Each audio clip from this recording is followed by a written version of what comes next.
When I finished dental school, my goal was to become completely debt-free, including my house. Now, at the time, I was a big Dave Ramsey follower, and I used his 7 baby steps to accomplish this. This goal was actually fueled by getting screwed out of a practice, like this practice I was supposed to join, leaving us with $300,000 in student loans, a 2-month-old, and I had no clue how to start a practice. Now, this situation really pushed me into survival mode.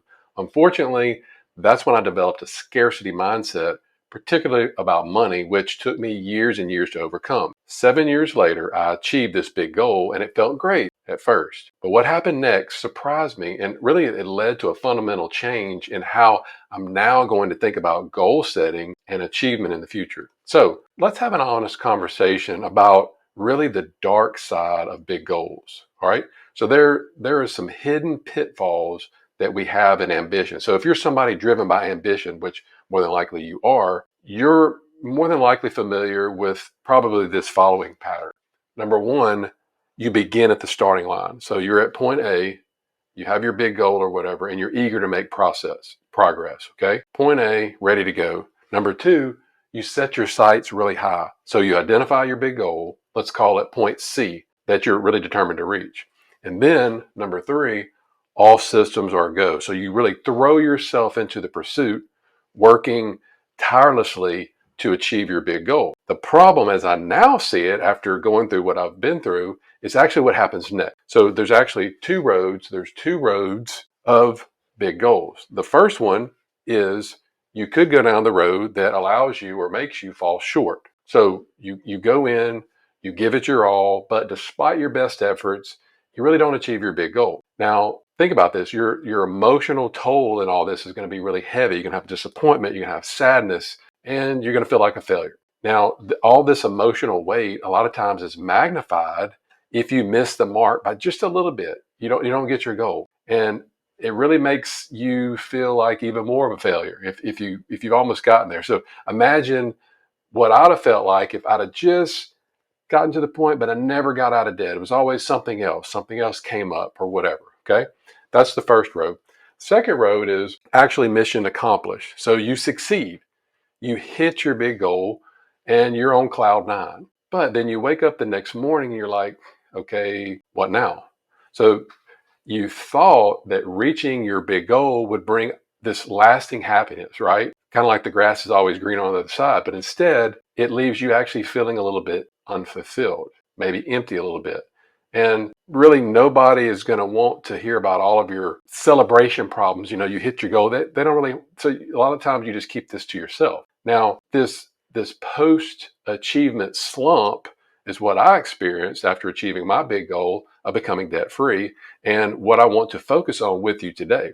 All right, so my view is that big goals create a perfect storm in us for unhappiness. 3 main pathways. Number one, the arrival fallacy. So let me ask you a question. How many times have you assumed that your happiness was on the other side of accomplishing some big goal?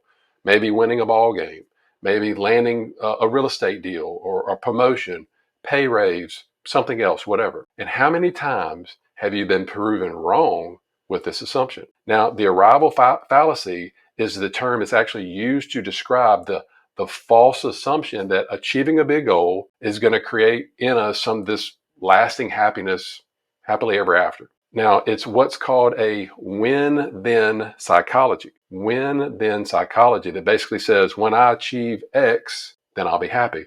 When I achieve winning this game, I'll be happy. When I achieve getting out of debt, I'll be happy. When I achieve $1 million in the bank account, I'll be happy. But the reality is that the achievement is really not a lasting source of happiness. But think about it. It's in our nature. That's how we're hardwired. It's called the hedonic adaptation that always keeps us going. Kind of like you buy a new car and it's great for a couple of weeks, maybe a month, and then, all right, kind of the newness wears off, right? So this natural wiring that we have inside, it keeps us always wanting more. Nothing's ever enough. We're never satisfied with what we have. And what happens is we just reset. Once we achieve something or get something, now we reset to that baseline and we start wondering, okay, what comes next? All right. Second is purpose dissipation in your purpose. So when you're pursuing a big goal, with me, every morning, you wake up and you have a clear purpose. In my case, I was pursuing to become debt free. And I knew that I needed to bring a clear focus to my work every day, to what I was making, what we were spending on a daily basis, how we were investing, all of that each day.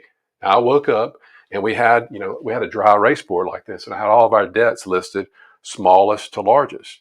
And I would look at that every day, and I would look at the amount that was left on how much we owed on each debt.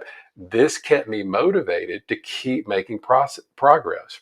But after I achieved it, after becoming debt free, so then I woke up, and then I didn't have anything on my whiteboard. And I really woke up with no clear vision to keep being really that financially motivated. So it made me feel, looking back, it made me feel a little bit lost. And I really didn't know at that point for a while what I was working on towards each day, after I accomplished that. And the happiness of the goal achievement was actually replaced by just kind of this wandering around sensation of being lost.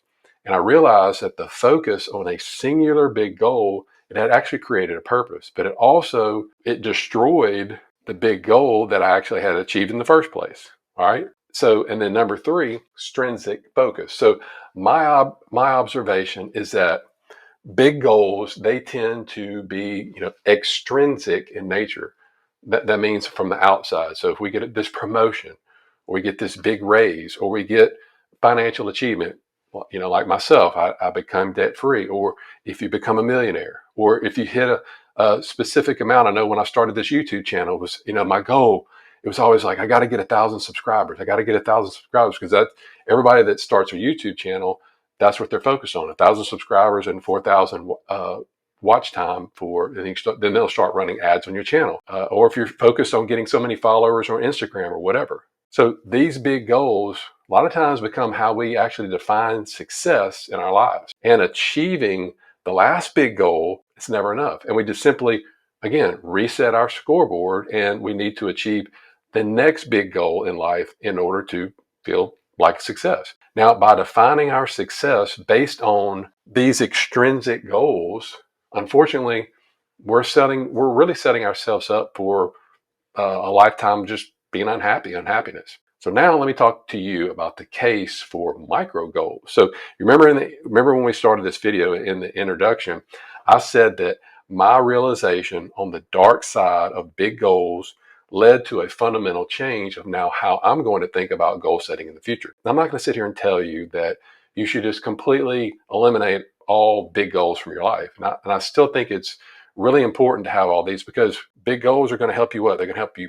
push through. They can help you grow. They're going to help you adapt. What do we learn from? We learn from failure, right? So I'm going to continue to have big goals. And the big change I plan on to make is I'm going to focus on micro goals.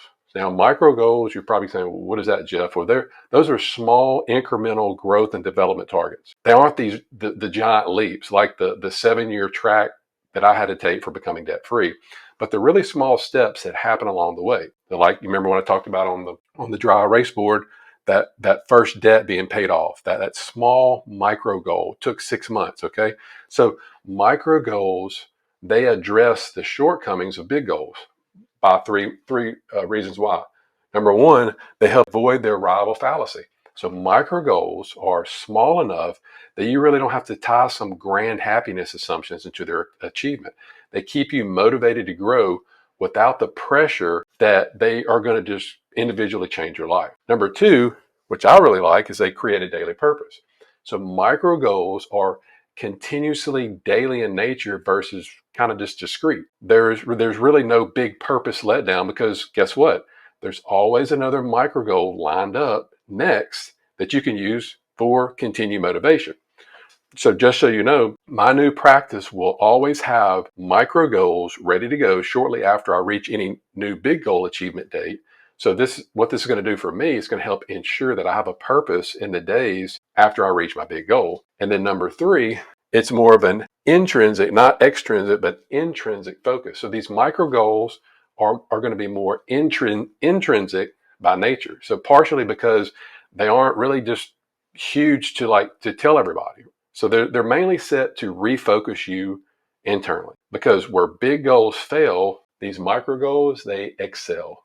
So moving forward, here's how I'm going to approach this. And I really want you to consider approaching this the same way, if this all makes sense with you. First, establish a main big goal to set your direction. I always use the analogy, you have a compass, and if you have a main goal, that compass is always pointing north. No matter, which way you turn, it's always pointing north, right? So establish a main big goal to set your direction. Then you want to establish these small incremental micro goals.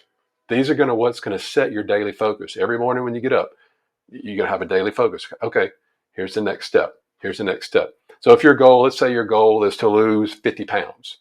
Okay, that may take 6 months. It may take a year. It just depends on the type of person you are.